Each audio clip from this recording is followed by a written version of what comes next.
Good morning, my friends. I'm Pastor Ben Hayes from First Baptist Church, Dadeville, Alabama, bringing you our thought for the day on this wonderful Wednesday. It is wonderful. I encourage you to give glory to the Father today. And guys, if you're not busy, come around at 10 o'clock to the church and let's have some Bible study. We're in the book of James, and it's always an adventure. So come and join us tonight. 4:45, we have our family night supper, taco salad, and then 5:45, prayer meeting, Bible study, children, youth. 6:45, no choir practice. Keep that in mind. Right now we're in Hebrews chapter 4, picking up in verse 1, and we're talking about the rest.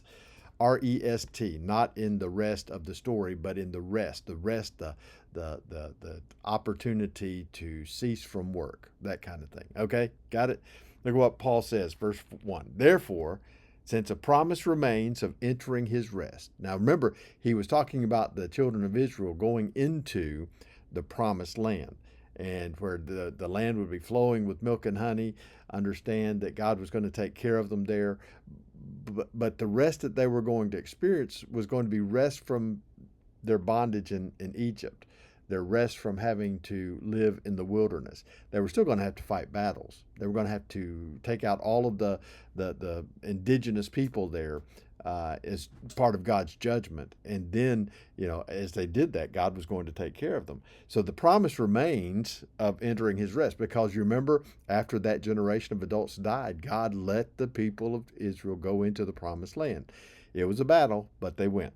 So there is a promise remaining of the rest. Even for us, there's a promise remaining for the rest. Now keep in mind what I've said several times. The promised land is not heaven.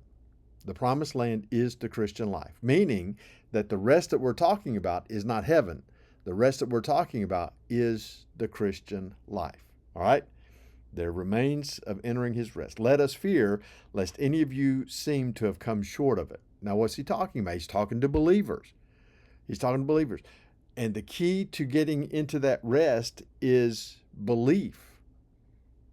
Remember, into verse chapter 3, so we see they could not enter in because of unbelief. Now, the key to entering into the rest of Christianity is believing that Jesus Christ, God's Son, died on the cross of Calvary for our sins, was buried and rose again, and we surrender our hearts and lives to him, confessing with our mouth, believing in our heart, and in doing that, we enter into that rest. But here's the thing. Then, as well as today, there are those who are part of the church body who have never become a part of the family of God. They come to church, they do the things at church, they may even join the church, but they've never truly given their hearts and lives to Jesus. That's why Jesus says back in Matthew, he says, many will come saying, Lord, Lord, look at all the things we've done. And he will say, depart from me, you workers of iniquity, for I never knew you. It isn't about just thinking it. It isn't just about saying it. It's about believing it in our hearts. Verse 2, for indeed the gospel was preached to us as well as to them.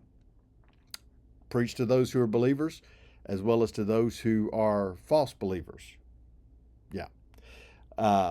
But the word which they heard did not profit them, not being mixed with faith in those who heard it. See, if we hear the gospel, but we don't believe it, don't take that truth and place our faith in the promise that God has made to us through his Son Jesus Christ, then it has no effect.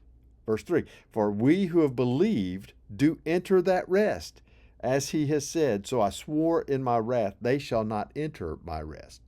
Look, here's the short of it. Don't play games with God.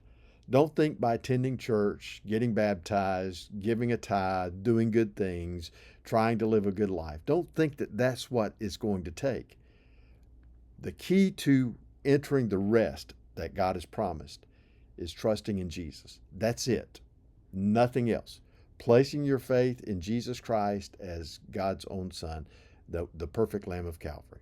That's the only way to enter into that rest. Everybody else is part of this group that will never enter God's rest.